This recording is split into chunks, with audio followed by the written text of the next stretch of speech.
Toda a palavra de Deus ela é maravilhosa, mas para mim particularmente há alguns textos, algumas escrituras que ministram profundamente o meu coração e se constituem em passagens favoritas para mim. Uma delas são esses 5 versículos aqui. Já preguei inúmeras vezes, inclusive aqui na casa, nesse texto, mas hoje quero dar um enfoque um pouco diferente. Se você já tem aí, pode acompanhar, ou vou pedir aqui também que seja colocado. Quem tem Bíblia aí, impressa ou no celular aí, levante a mão.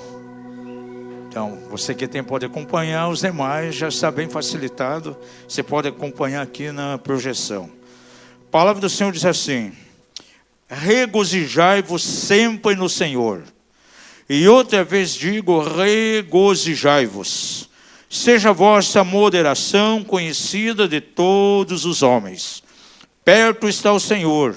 Não andeis ansiosos por coisa alguma. Antes, em tudo, sejam os vossos pedidos conhecidos diante de Deus, pela oração e súplica, com ações de graças. E a paz de Deus, que excede todo entendimento, guardará os vossos corações e os vossos pensamentos em Cristo Jesus.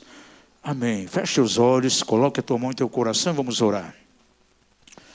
Pai da glória, nós louvamos o teu nome nessa noite.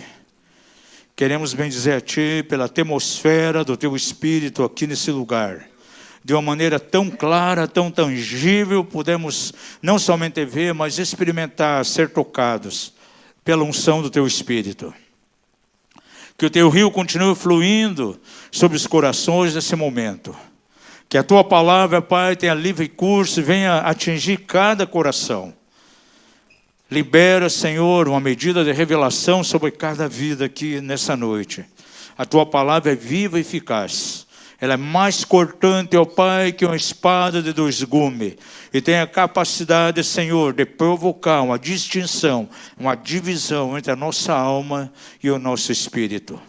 Os nossos ouvidos estão abertos. Queremos ser ministrados de maneira profunda pelo teu Espírito Santo. E que uma vez mais o nome do Senhor seja glorificado. Adoramos a ti no maravilhoso nome de Jesus.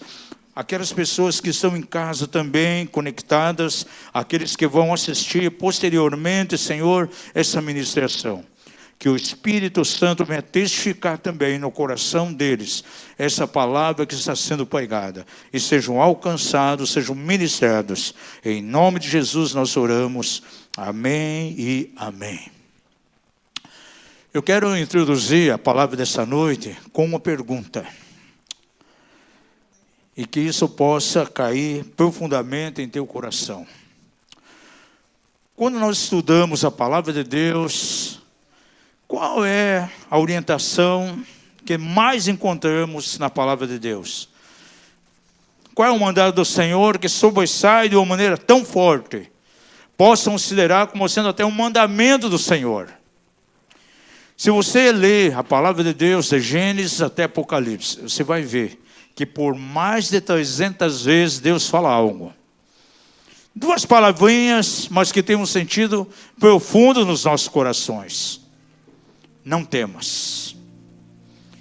Não temais. Você vai encontrar mais de 300 vezes essa declaração. E é algo que nós possamos alcançar de uma maneira profunda, uma revelação muito forte no nosso coração acerca disso. E essa palavra que eu quero trazer nessa noite, eu quero abordar um pouco sobre como nós podemos ser livres da ansiedade. Nós estamos vivendo verdadeiramente dias trabalhosos, a nível de nação, a nível de o contexto de que estamos vivendo hoje. É um clima de muita hostilidade, de muita paixão. A igreja, de certo modo, tem se levantado aqui no Brasil para orar, para clamar, porque verdadeiramente são tempos trabalhosos, turbulentos. Agora, nesse momento que nós estamos passando, eu creio que essa palavra aí é muito pertinente, aquilo que é recomendado aqui nesse texto. A ansiedade tem tomado lugar em muitos corações. E a palavra de Deus nos dá um antídoto tão forte para combater e vencer isso. Então, com essa palavra, eu quero que nós, nessa noite, estejamos não somente colocando um foco naquilo que Deus pode fazer em nós, a paz que vem do coração dele em nossa direção, aquilo que ele pode ministrar, mas também focar um pouco na nossa situação, como está sendo os nossos dias ultimamente. Esse ano, como nós temos passado. A despeito da palavra profética que o Senhor Deus deu aqui para casa, sendo esse ano verdadeiramente o ano da restauração do tabernáculo de Davi, e de maneira bem clara, um direcionamento profético que veio para casa, foi o seguinte, que seria o ano da duplicada graça dobrada. Agora nós olhamos para o país e vemos que algumas coisas estão acontecendo. Talvez na tua mente pode vir uma indagação, mas vem uma palavra no começo do ano que seria graça sobre graça. Mas estamos mergulhados aí num clima de tensão, num clima de oposição a nível nacional. E é exatamente nesse momento que nós temos que demonstrar aquilo que diz o texto aqui. Moderação, diz o texto, seja a vossa moderação conhecida diante dos homens. Essa palavra moderação quer dizer equilíbrio.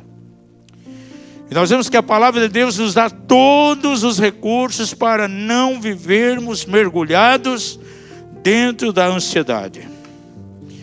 Nós, seres humanos, as nossas emoções, amados, elas têm uma propensão muito grande a se encher de preocupação, a estar ansiosa, a ter medo, a temer de maneira muito forte, quando algumas circunstâncias começam a acontecer em nossa direção.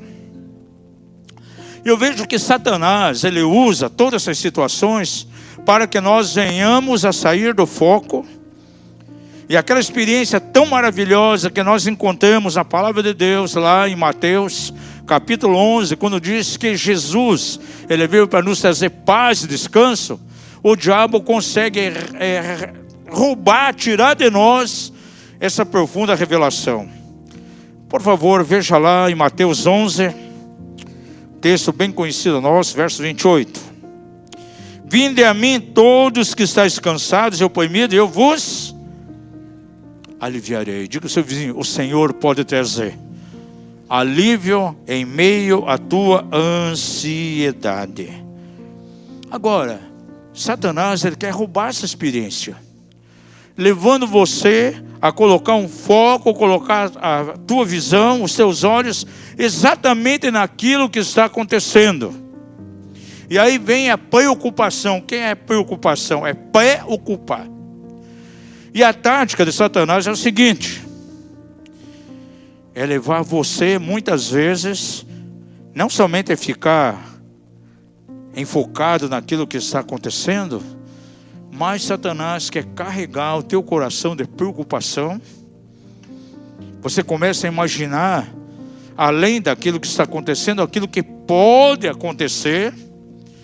Se essa situação continuar, vai acontecer isso. E a tua mente começa a trabalhar, a tua alma fica ansiosa, você começa a se encher de preocupação, preocupar a tua mente.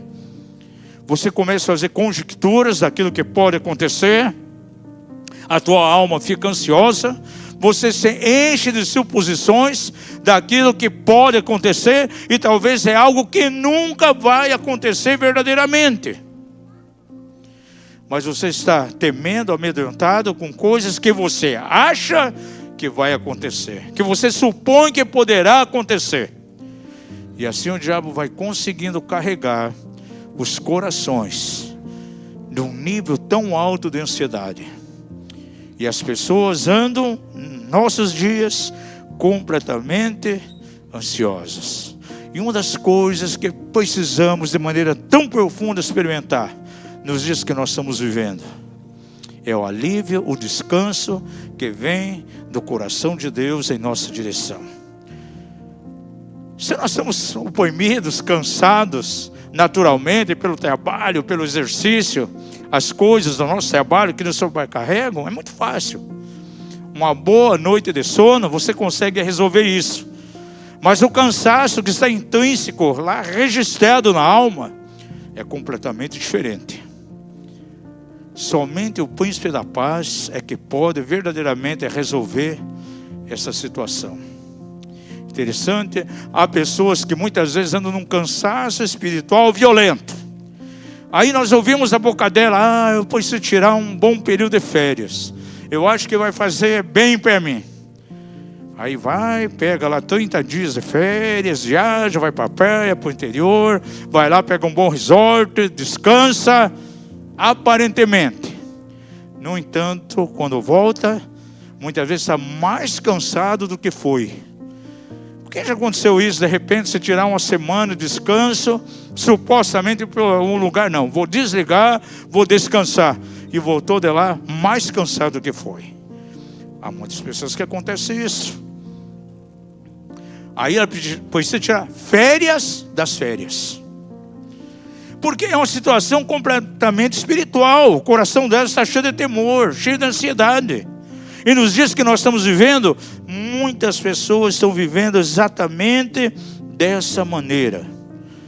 Estão pensando, não descanso no corpo, ainda que muitas vezes é bom, mas acima de tudo, um descanso lá na alma.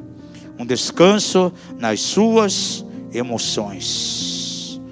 Agora esse texto aqui de Mateus 11 é muito maravilhoso, porque diz que Jesus, Ele dará descanso à nossa alma, ao nosso interior. E automaticamente, quando nós temos paz interior, livre da ansiedade, o nosso corpo também vai ser alcançado, vai ser abençoado com isso. Lembra que nós trouxemos aqui na casa um ciclo, 4 domingos, falando sobre a somatização. Aquilo que acontece na nossa alma, em termos negativos, pode somatizar-se com o corpo e trazer ao nosso organismo consequências que vão se manifestar. Por exemplo, há enfermidades que vêm por disfunção na alma. E a ansiedade pode levar pessoas a quadros profundos de enfermidade. E eu quero citar algumas aqui que a gente tem tido conhecimento.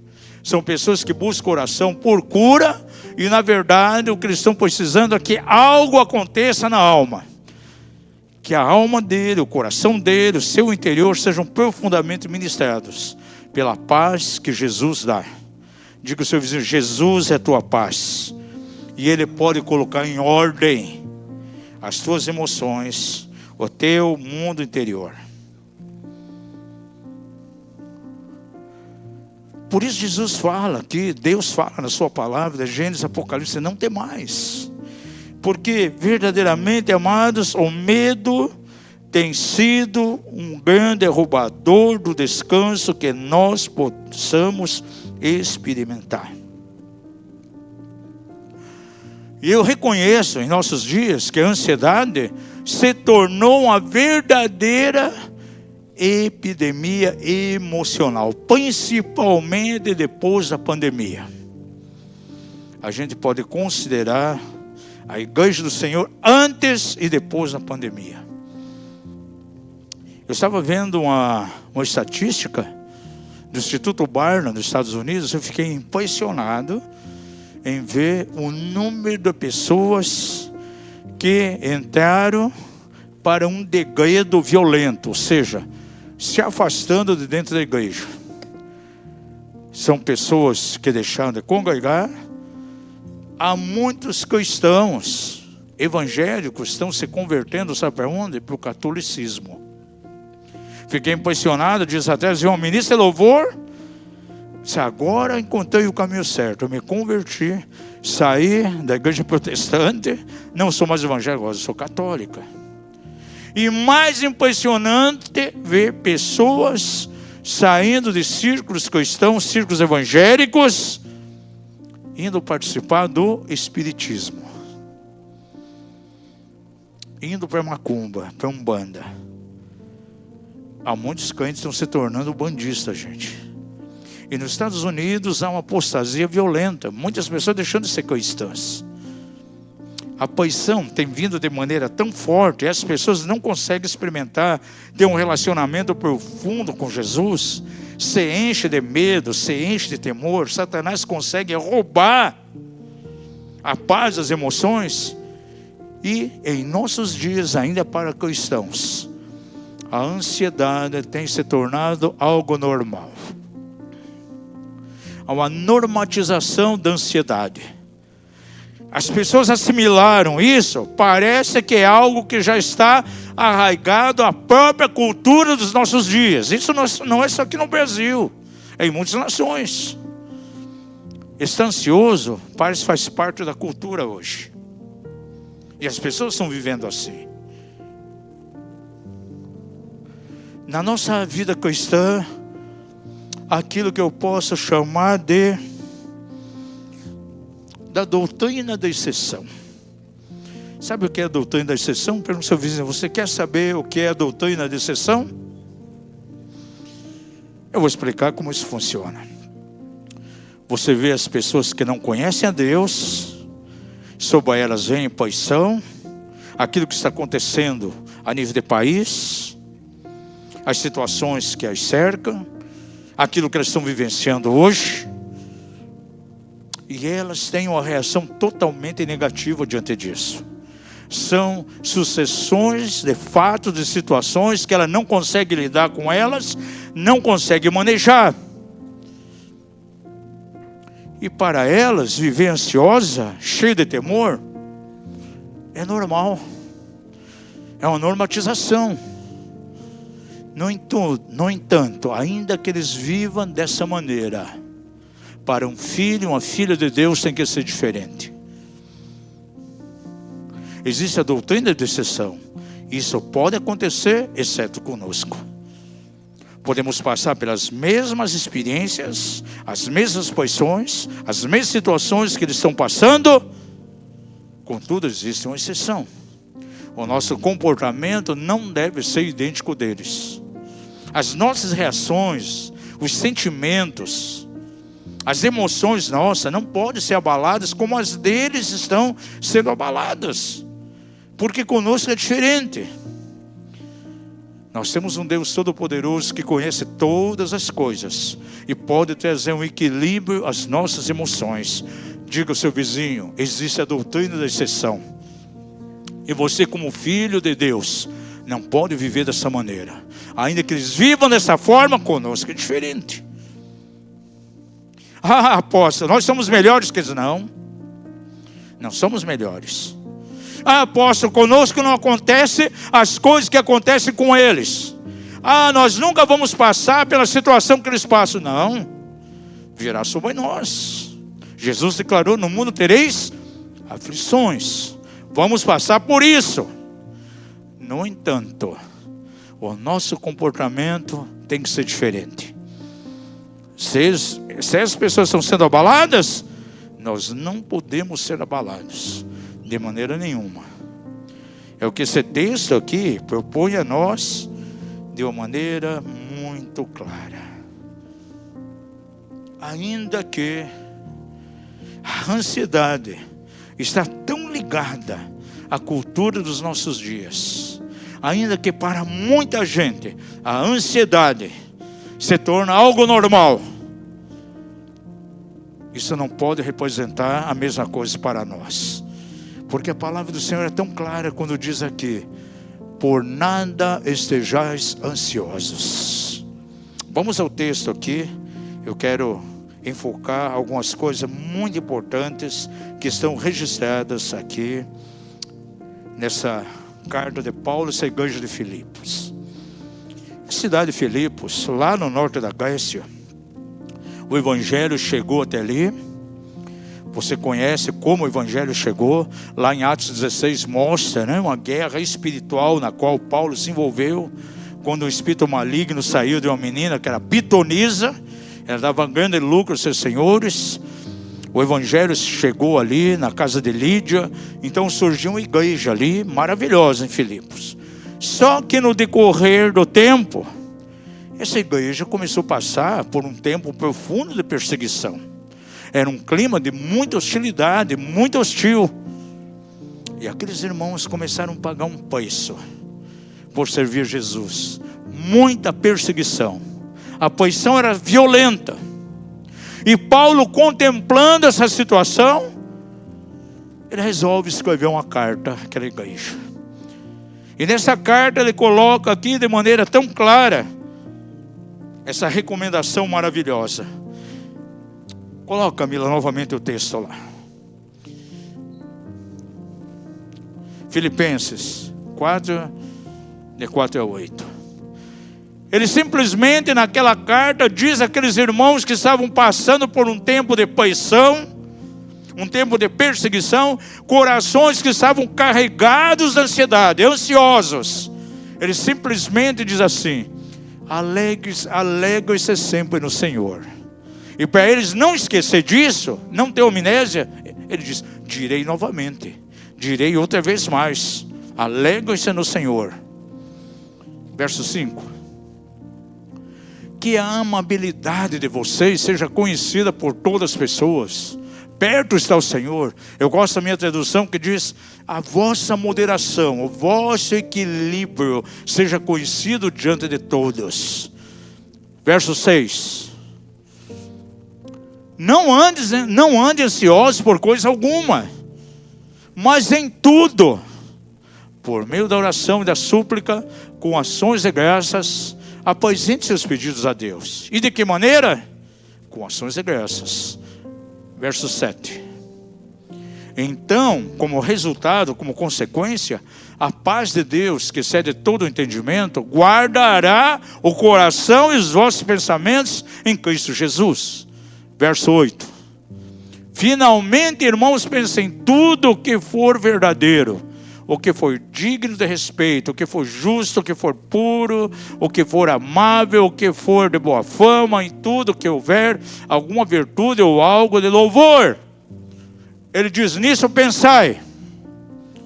Aí ao ler essa declaração, você pode pensar: puxa, mas para Paulo, que estava de fora da situação, era fácil falar isso. Você pode pensar: mas não era Paulo que estava passando por um tempo de perseguição, como aqueles irmãos de Filipos estavam passando. Para ele falar isso, se alegrem em meio aí aquilo que está acontecendo. E outra vez digo, vos alegrem, estejam aí moderados, equilibrados diante de tudo que está acontecendo. Você pode pensar, para ele era muito fácil falar isso. Ele não estava passando, ele não estava sentindo na sua carne e na pele o que aqueles irmãos estavam passando. Mas é importante que você conheça nessa noite em que contexto Paulo escreve essa carta. O que ele estava vivenciando. Ele não estava no bem bom, numa boa, não, como muitos pensam. Quando ele escreve aquela carta, aquela igreja de Filipe que estava sendo tão perseguida, ele estava exatamente dentro de uma cela, dentro de uma prisão lá em Roma. Clima difícil, preso, simplesmente esperando a condenação que viria. Porque nos próximos dias ele seria julgado. Não sabia ele se seria efetivamente condenado, seria liberto. Tudo era uma incógnita. Ele estava nessa situação. Agora veja, para Paulo naquele momento, ele fala aqueles irmãos, diz assim: a paz de Deus vai guardar os vossos corações. Para Paulo naquele momento, a paz não era uma emoção. A paz para ele não era alguma coisa, não era uma situação. A paz para ele era uma pessoa. Jesus, o príncipe da paz. E se alguém tem o príncipe da paz lá no seu coração, não importa o que está acontecendo, ele vai se manter equilibrado, ele não vai estar ansioso. Paulo tinha tudo para estar ansioso, em meio àquele clima, em meio à prisão, em meio à perseguição, em meio à perplexidade de pensar: serei condenado ou serei absolvido? Como será amanhã depois? Não, eu não estava preocupado com isso. E ainda nessa condição, ele teve condições de ministrar aquele grupo de irmãos de Filipos que estavam sendo perseguidos. Porque quando você tem a paz, o príncipe da paz, você entra exatamente por uma atmosfera de equilíbrio, de moderação. E é esse estado que nós temos que alcançar, é o que Paulo está orientando aqui. Diz o texto: seja o vosso equilíbrio, seja a vossa moderação conhecida de todos os homens. As pessoas vão olhar para você, sabe que você está passando por uma situação difícil, um problema no teu trabalho, um problema familiar, talvez uma crise financeira, uma enfermidade que abateu alguém da tua família. As pessoas olham para você, mas você está experimentando a paz de Deus, que excede, que sobrepassa todo o entendimento. Eles vão ver equilíbrio em você.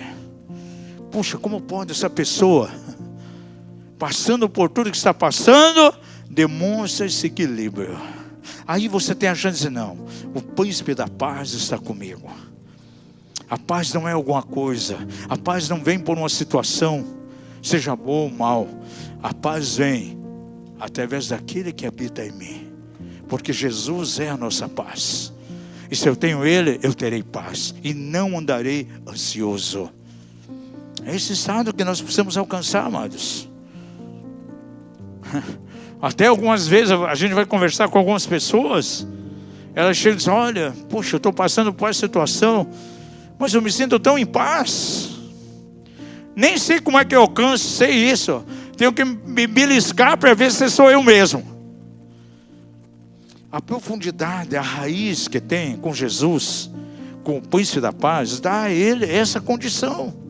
E nos dias que nós estamos vivendo, como nós precisamos disso. A ansiedade tem tomado o coração das pessoas.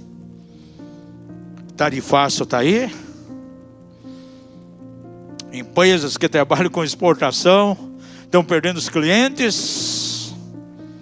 Os funcionários lá já ficam preocupados. Ai, como é que vai ser agora? Vou perder o emprego. Começa a encher de preocupação. O chefe dele é preocupado. Ah, não vou vender mais.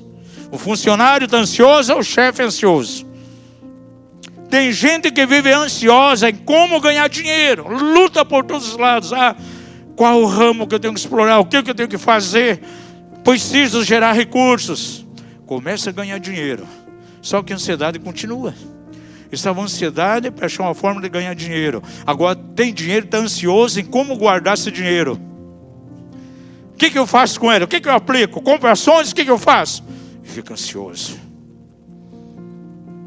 A ansiedade toma lugar no coração das pessoas.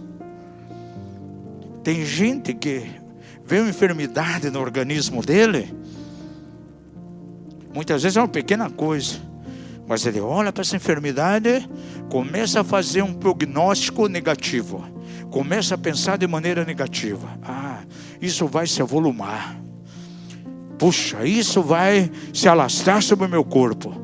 Fica ansiosa com aquilo que ela pensa que vai acontecer, que ela supõe que vai acontecer, aquilo que ela está conjecturando na sua mente que pode acontecer.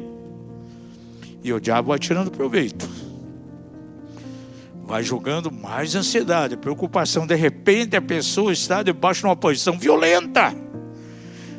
E através do apóstolo Paulo, Jesus fala de maneira clara: não andeis ansiosos por coisa alguma. A maneira que ela está se preocupando vai fazer com que fique mais enferma ainda. A ansiedade, as emoções abaladas, será como uma fábrica de um nível maior de enfermidade. E a pessoa vai viver assim, gente. As pessoas ansiosas por muitas coisas. Ansiosas pelo dia de amanhã. Ansiosas se vai casar ou não vai. Se vai ficar solteiro. Ansiosa porque não aparece um candidato para casamento. Aparece, depois está ansiosa. Será que vai dar certo? Ah, eu acho que não vai dar certo. Começa a projetar algo na mente. Se enche de preocupação. De maneira prévia. e talvez de coisas que nunca vão existir. E o diabo consegue levar a pessoa a enfocar o que está acontecendo, para que ela comece a pensar naquilo que poderá acontecer e que na maioria das vezes nunca acontecerá. É assim que as pessoas vão sendo presas de uma maneira muito forte e se torna verdadeiramente uma prisão na vida da pessoa. Para ela é um estado normal. Amados, esse princípio da exceção tem que estar presente em nossas vidas. Pode estar acontecendo em meio à sociedade, mas conosco não será assim. Jesus sempre declarava: no entanto, entretanto e portanto, convosco não será assim. Ainda que lá aconteça isso, todavia com vocês não será dessa forma. As pessoas começam a passar por essa situação, cheia de ansiedade e preocupação. Às vezes me dá a impressão de que Deus está sentado na frente da pessoa e falando: puxa, você não confia mais em mim? Por favor, me deixa ser Deus na tua vida. Pergunta ao seu vizinho: onde está o teu coração e a tua mente? Naquilo que está acontecendo ou naquilo que Deus pode fazer?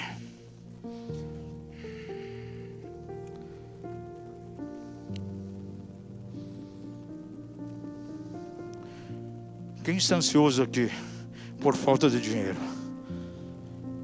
Pode levantar a tua mão, vai confessando teu pecado diante de Deus. Deixa eu fazer outra pergunta. E quem é que está muito ansioso porque tem muito dinheiro e não sabe o que fazer com ele? Porque infelizmente no meio da igreja tem gente. Tem gente que não dorme porque tem dinheiro e quer gerar mais. E a mente dele fica trabalhando. Será que ações? Puxa. Banco do Brasil, Petrobras, que perigo agora, lei magnística aí. Vão pegar meu dinheiro. Poxa, as aplicações estão agora sendo taxadas aí. Meu Deus, 5% de imposto de renda, vou ter perda. Fica ansioso. Tem gente ansiosa por não ter dinheiro, mas tem gente ansiosa por ter dinheiro.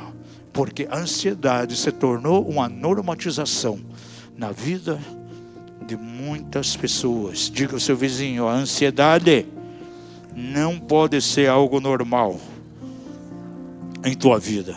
Diga-lhe: porque a palavra de Deus diz: por nada esteja ansioso. Por nada. Pelo dia de amanhã, pelo fato de ter ou não ter, pela perda de trabalho. Tem pessoas ansiosas por aquilo que as pessoas estão falando dela. Tem pessoas ansiosas porque pensam: puxa, como as pessoas vão me ver? São pessoas que têm crise de identidade violenta. As pessoas sempre olham para mim de maneira negativa. Começa trabalhando num trabalho novo, numa empresa nova. Em poucos dias ele já começa a ficar ansioso. Como será que as pessoas vão me tratar aqui? Como serei visto dentro dessa empresa? Ansiosa. Sente um mal no corpo, faz o diagnóstico. Você tem um pequeno caroço aí benigno. Vamos fazer a cirurgia, vai extirpar. Ele já começa a encher a mente de preocupação. Eu vou morrer com isso. Vai alastrar. E o diabo vai colocando uma lupa, uma lente de aumento, para que veja algo terrível. E a ansiedade vem e vai tomando o coração, as emoções daquela pessoa. Verso 7. Diz aqui: e a paz de Deus, que excede todo entendimento, guardará os vossos corações e os vossos pensamentos. Guarde isso, amados. A paz não está ligada a uma situação. A paz não está conectada a algum lugar. A paz está conectada sim a uma pessoa. Jesus, o príncipe da paz. É interessante que aqui diz que eu tenho que ter em mim. Não diz a paz que vem de Deus, mas diz assim: a paz de Deus. É algo que está ligado à natureza dele. E se eu tenho Deus em mim, eu terei paz. Não adianta as pessoas procurar simplesmente a paz. Tem que procurar quem? Jesus, o príncipe da paz. E quando tem Jesus, ele tem tudo. E eu já lanço aqui um apelo àqueles que vão ver essa mensagem. Talvez você não é um cristão, você não nasceu de novo, você não caminha com Jesus. Com essa mensagem, quero deixar aqui você uma grande recomendação: receba Jesus, o príncipe da paz. Se você tem falta de paz, na verdade o que você está precisando é Jesus. E se você tiver Jesus no teu coração, você terá paz, porque Ele é a paz. Coloca aí, por favor, Efésios capítulo 1 e o verso 14. Veja o que já diz no início do verso.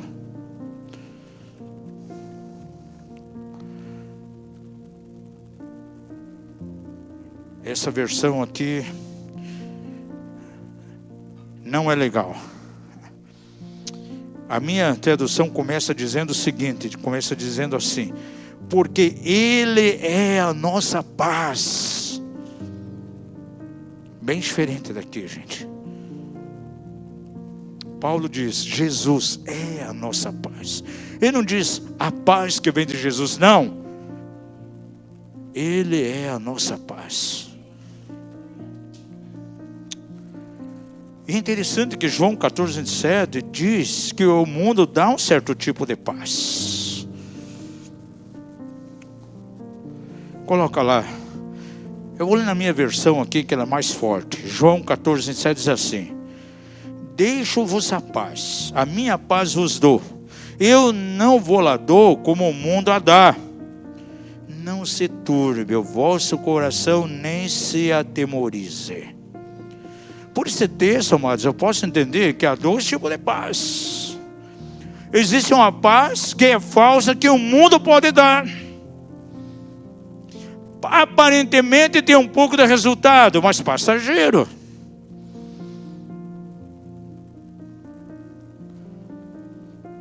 É uma paz simplesmente emocional, mas a paz que vem ao meu coração quando Jesus está dentro de mim é diferente.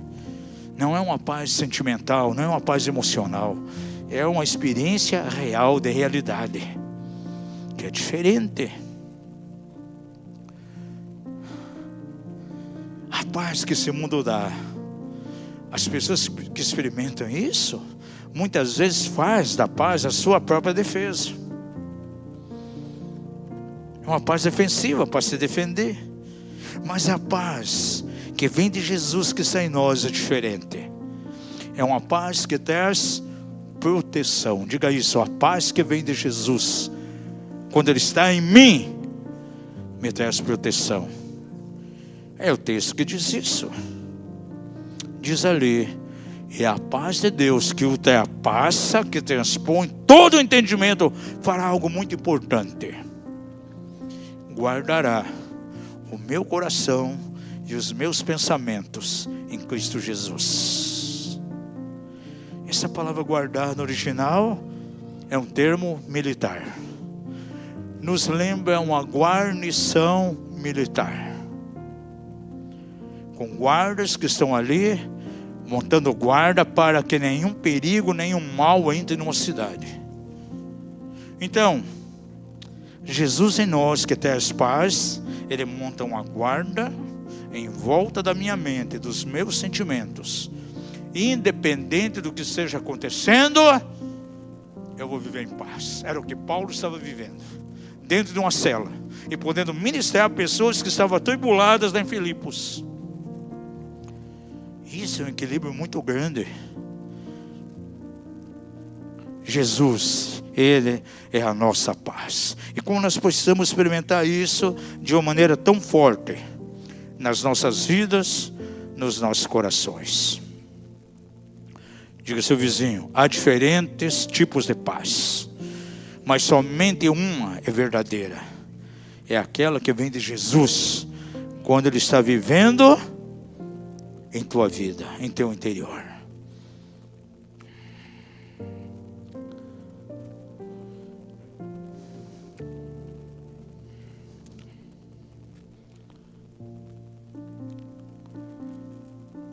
Paulo está dizendo aqui que ao invés de eu e você vivermos sobrecarregados,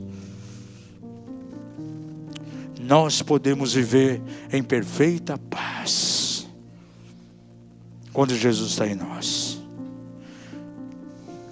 Eu quero dar a você 2 estratégias para experimentar isso de maneira prática. Porque é muito importante o exercício, a prática nas nossas vidas. Porque a cada domingo é ministrado algo aqui, nós ouvimos palavras que vêm do coração de Deus em nossa direção, domingo a domingo, na célula, durante a semana. Mas quantas vezes elas não são colocadas em ação, em prática, nós não podemos experimentar aquilo. Não se torna uma realidade. E isso é importante que seja real em nossas vidas. Ou não estar ansioso, tem que ser uma experiência real em nós. Não é simplesmente ter essa informação, porque eu posso estar com a minha mente carregada de informações. Há crentes que estão obesos na mente, de tanto receber informação, estão gordos na mente, mais fraco no espírito, porque essas palavras que deveriam alimentar o espírito não estão sendo colocadas em ação, em prática. E baseado nesse texto aqui, quero dar 2 estratégias a você. Quantos aqui querem vencer a ansiedade? A ansiedade tem estado em teu coração, em tua alma? Pode levantar a mão, hoje é um dia de ministração aqui. Você precisa ser livre da ansiedade. Eu vou dar 2 estratégias, gente, infalíveis, que vai te ajudar a sair. Primeira estratégia: diante dos fatos que acontecem, procura mudar a tua interpretação desses fatos. Muda a tua visão. Foi exatamente o que Paulo fez. Ele em Roma, dentro de uma prisão, mas ele interpretou de maneira diferente aquilo. Ele não viu como um grande problema que podia desestabilizar ele, desequilibrar, levar a uma ansiedade. Não! Ele exercitou a sua fé e pôde ministrar a outras pessoas. O exercício de fé, amados, é um dos mistérios mais grandiosos e tremendos que você possa imaginar na vida cristã. Foi hoje de manhã ou ontem, eu estava conversando com a minha esposa acerca da oração da fé. Como ela tem poder, como ela muda as circunstâncias. A fé, a oração com fé, nós mudamos a interpretação das coisas que estão diante de nós para uma outra perspectiva e acontecerá coisas extraordinárias. As portas se abrem de uma maneira completamente poderosa, os quadros são alterados. Paulo tinha uma interpretação correta daquilo. Ainda usou aquele momento para ministrar pessoas. Algumas pessoas não entendem o mistério da fé. Digo, seu vizinho, nessa noite você precisa entender como a fé funciona. Para muitas pessoas a fé é como um negócio místico que vem lá do alto tal. Tem pessoas que pensam que andar por fé é você se tornar um espiritoloide e ver espiritualizando todas as coisas diante de você. Diga ao seu vizinho, viver por fé não é você viver como um espiritoloide.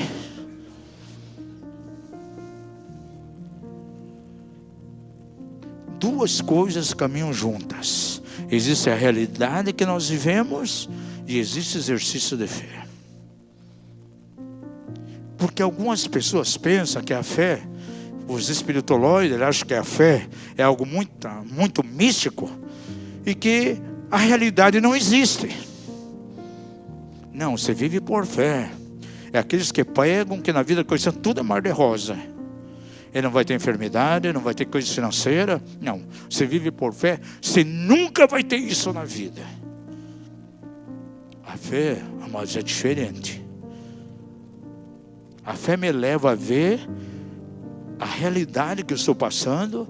Ela não isenta as realidades diante de nós, não isenta de passarmos por certas circunstâncias,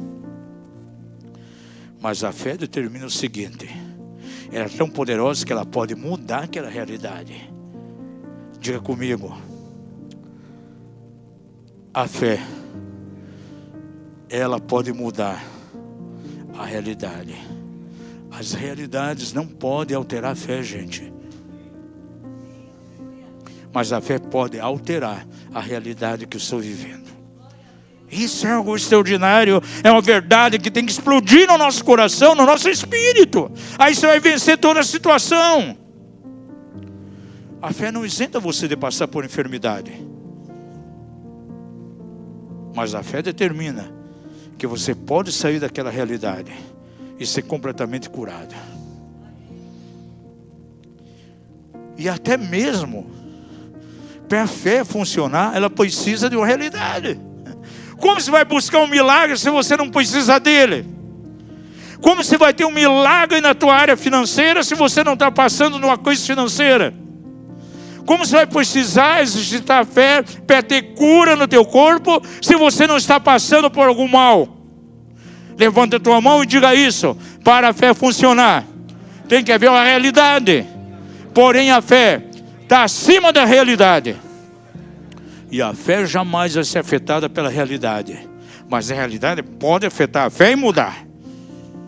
Então precisamos mudar a nossa interpretação das coisas que estão acontecendo ao nosso derredor.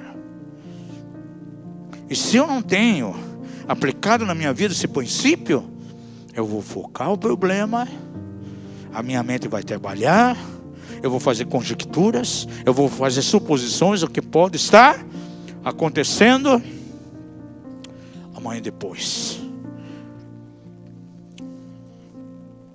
Uma grande universidade em Londres, ela fez um levantamento. E sabe o que descobriram?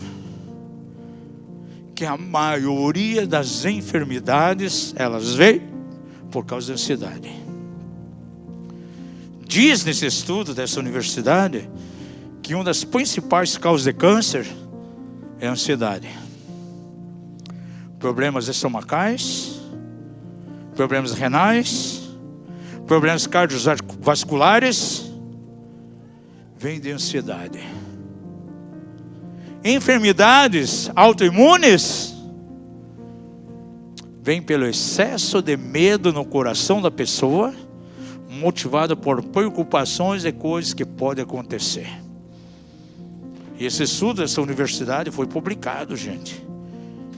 E é alarmante. Aí você vê a somatização do desespero de uma alma, dos recalques de ansiedade numa alma que pode afetar o corpo. São as famosas enfermidades psicossomáticas. O psique, a alma carregada, as preocupações afetam o organismo. E tem as enfermidades profundas no corpo da pessoa. E se a pessoa não consegue mudar completamente a sua interpretação, ela pode ser vítima disso. Então a primeira estratégia, digo ao seu vizinho, talvez nessa noite, a partir de hoje, você tem que mudar a tua interpretação diante das coisas que acontecem a você. Segunda estratégia que esse texto nos dá. Coloca novamente lá, por favor, Filipenses 4. Coloca o verso 4.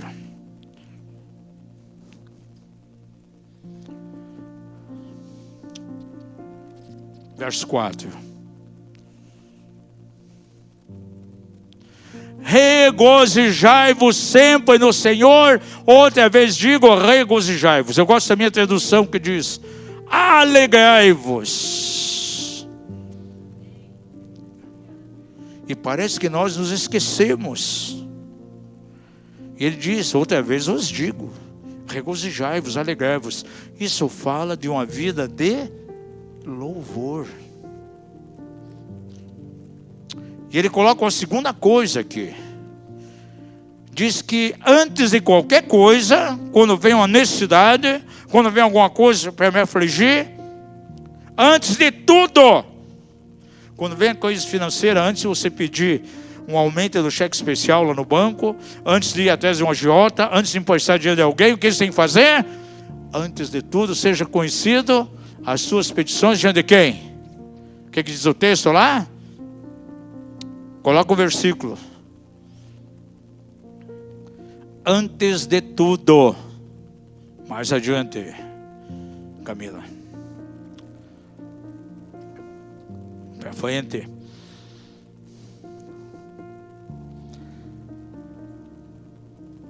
Antes as vossas petições sejam conhecidas diante de Deus pela oração e súplica. Antes de tudo, antes de qualquer coisa, as orações, as petições sendo conhecidas diante de Deus, de que maneira? Com ações de graças. Então, duas coisas importantes.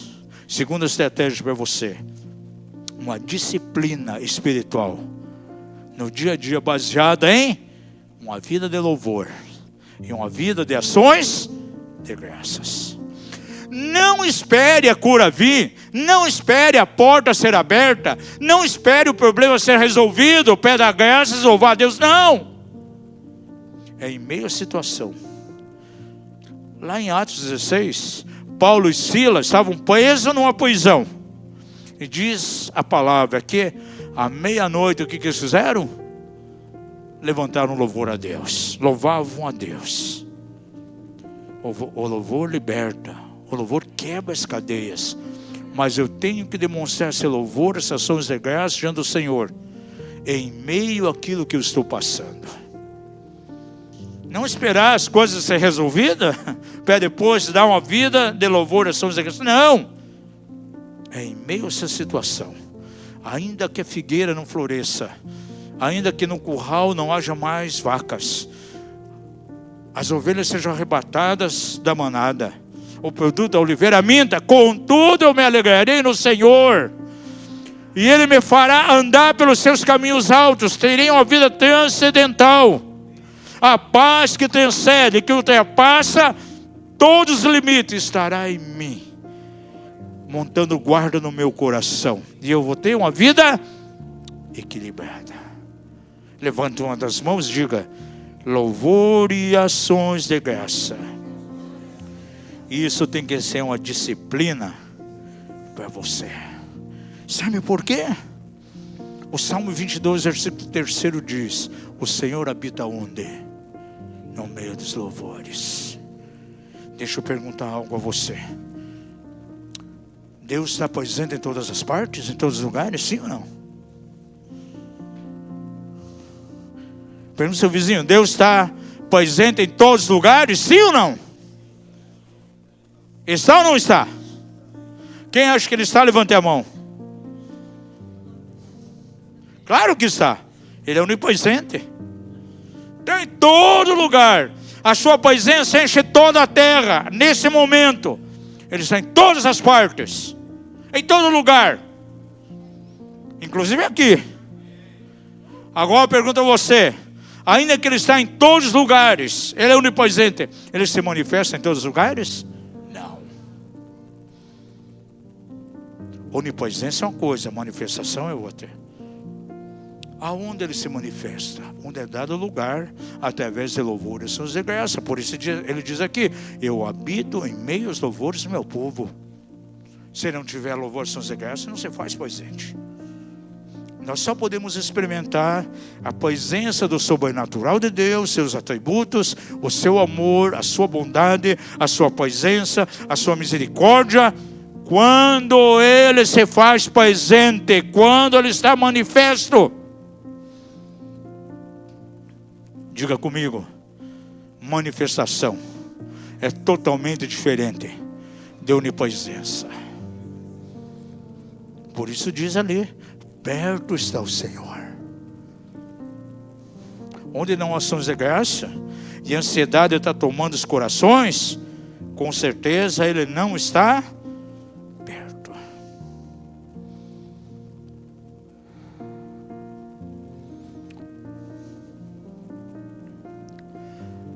Como está o teu coração nessa noite? Como estão as suas emoções? Os teus dias têm sido dias de louvor, de ações de graças? Você tem passado por tempo de paição? Tem se colocado de maneira ansiosa?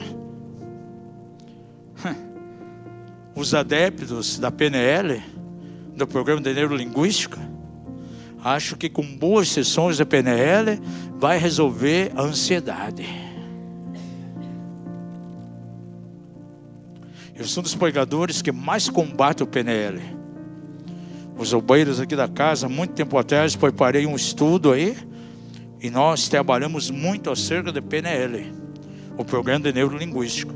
E pessoas que passaram por isso tiveram que passar por libertação. Por quê? O PNL leva as pessoas ao endeusamento, a uma independência de Deus. Vê que a pessoa está frustrada, ela está ansiosa, então vai para uma técnica, através de confissão positiva, que é totalmente diferente da declaração da palavra. Nós levamos a igreja aqui a exercitar a declaração e a confissão da palavra sempre, que é totalmente diferente ao positivismo. PNL ensina, não, você tem que dizer que você é forte, que você é poderoso, que você é o capaz.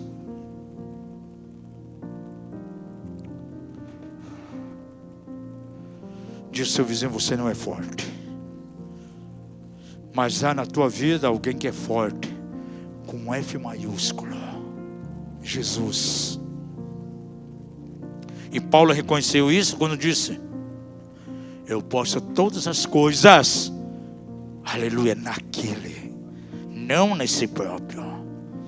Ele diz, trabalhei mais que todos os apóstolos, contudo, não eu, mas a graça de Deus que está em mim.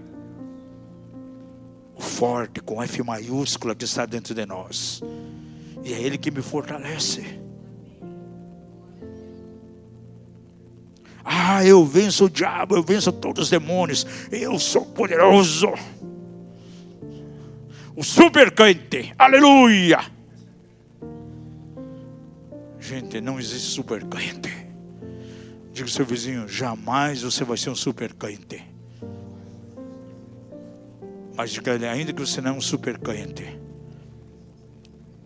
aleluia, aquele que está em você é maior do que aquele que está no mundo. Aquele que está em nós é maior do que aquele que está fora, Satanás. Pois esse Brasil tem dado treinamento para libertadores, para trabalhar com guerra espiritual de alto nível. É uma das coisas que algumas vezes falo o seguinte,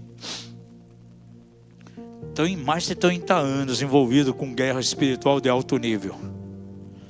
Quantas vezes vamos fazer guerra em ministérios contra principados que estão na região? Os nossos seminários de conquista de cidade, a primeira vez que nós fomos no Japão, nós levamos uma batalha, 2 manifestações fortíssimas diante de nós. O próprio principado tomou uma mulher dentista. O espírito Amaterasu é o principado da nação e se manifestou, blasfemando contra o Senhor. Demônios vindo querendo quebrar tudo, gente. Até o dia de hoje, nenhum desses demônios, por mais poderosos que seja o principado ou potestade, ousou fazer qualquer coisa na nossa direção. Sem contar que já foi até com revólver em seminário para tentar tirar a minha vida. Algumas pessoas, demônios vêm, rasgam a roupa, escarra na pessoa, cospe, vomita na pessoa. Graças a Deus nunca aconteceu nada. Você, mas por que, apóstolo? Vocês são os melhores, são os bons? Não. Porque nós descobrimos algo. Deixa eu falar algo para vocês aqui. Principalmente para os homens. Quantos de vocês querem um travesso lá na infância? Pode levantar a mão aí, vai confessando. As mulheres também eram travessas. Eu era travesso. Maltratava animais, queimava gato, arrancava o bigode, pegava um pedacinho de presunto, mortandela, colocava só da calça que eu jogava pro gato, só para ver ele ficar agitado.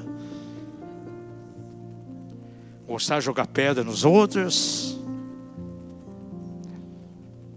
E provocava os outros. E uma das coisas que eu mais fazia, perto da gente morava na Vila Isabel, tinha um campinho, um carreirinho, e a gente atravessava para ir numa padaria, e tinha um campinho, e o pessoal gostava de jogar cartas, baralho lá. Aí ficava numa rodinha jogando cartas, e eu passava de longe, pensava, puxa, vou jogar uma pedra, essa pedra vai cair bem no meio deles ali. E jogava, só que pegava a cabeça da pessoa. Aí corriam atrás de mim, me mandava embora. Chegava em casa, minha mãe dizia assim, olha, vai lá na panificadora buscar pão. Aí eu tinha que passar onde eles estavam. E agora? O que eu faço? Ah, já sei. Vou pedir para o meu irmão maior ir junto, o mais velho. Ele ia. Aí não acontecia nada, porque eles viessem ali, o meu irmão ia dar conta do recado. Não ia deixar ninguém fazer nada comigo. Agora, quando nós começamos em guerra espiritual, eu descobri que eu tenho um irmão mais velho. Romanos 8 diz que Jesus é o primogênito, ou seja, meu irmão mais velho.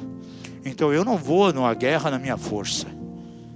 Quando eu vejo que o capiroto é terrível ali, poderoso, Jesus vai comigo.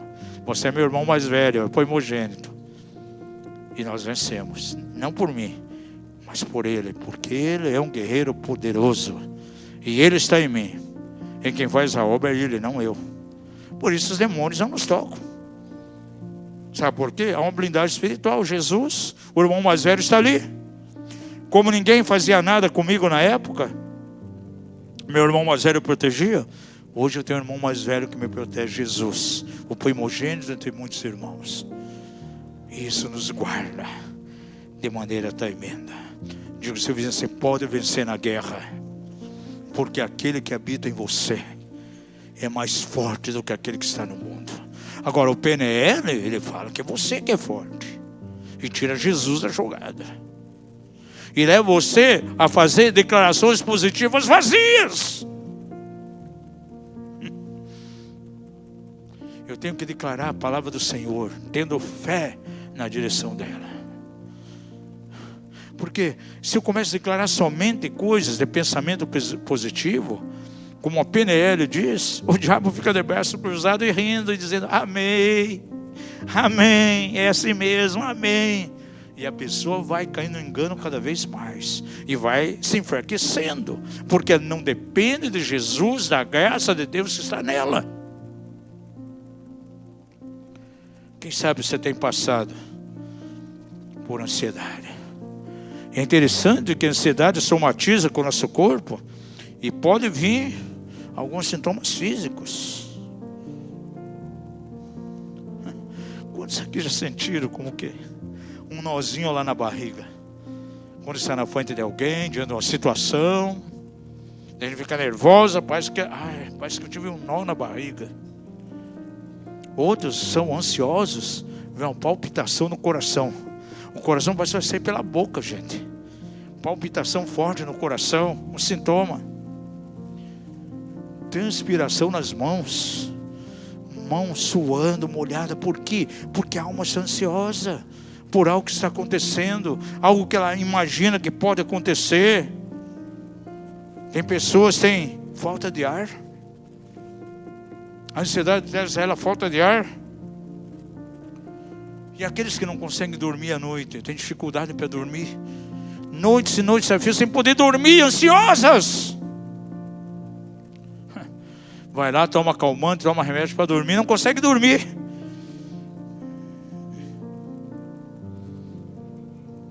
A mente começa a trabalhar a madrugada toda. Quando ela vê, está clareando o dia, não dormiu nada. Por quê? A mente trabalha o tempo todo. E a alma ansiosa. Quantas pessoas na igreja passam por isso, gente? Ansiedade. Por nada estejais ansiosos, antes as vossas petições sejam conhecidas diante de Deus com ações de graças. Ação é um mover, é uma disciplina. A tua vida de louvor ao Senhor, a tua vida de ações de graças, tem que ser algo que você tem que se autodisciplinar a isso. Não espere as coisas ficarem tudo bem, não espere que os problemas acabem, não espere que depois que as portas forem abertas, você vai ter uma vida de louvor e ações de graças. Não, é em meio a essa situação. E Paulo dá essa recomendação à igreja de Filipos, e eu creio que é uma recomendação também para todos nós que estamos aqui nessa noite, em nome de Jesus. Quero convidar você que fique em pé. Aqueles que estão acompanhando em casa também, pode se posicionar diante do Senhor.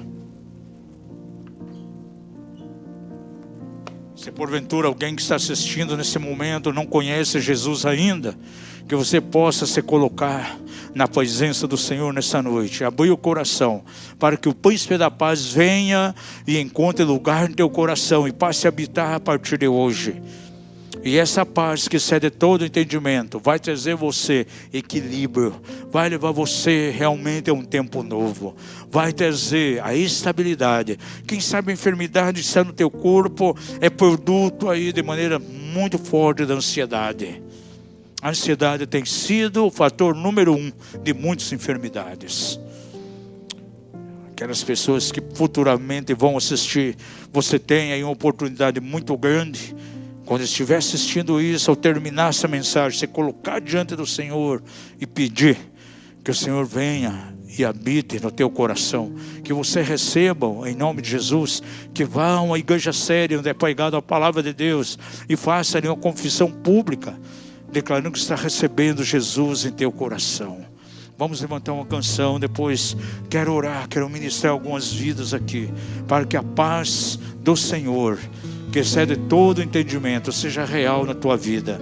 Você já tem Jesus, e quando você tem Jesus, tem todas as coisas que estão ligadas à natureza dele. Você terá não a paz que vem de Jesus, não, porque ele é a paz, e ele já está no teu interior. Deixe simplesmente ele conduzir a tua vida, e você se livra de toda ansiedade nessa noite, em nome de Jesus.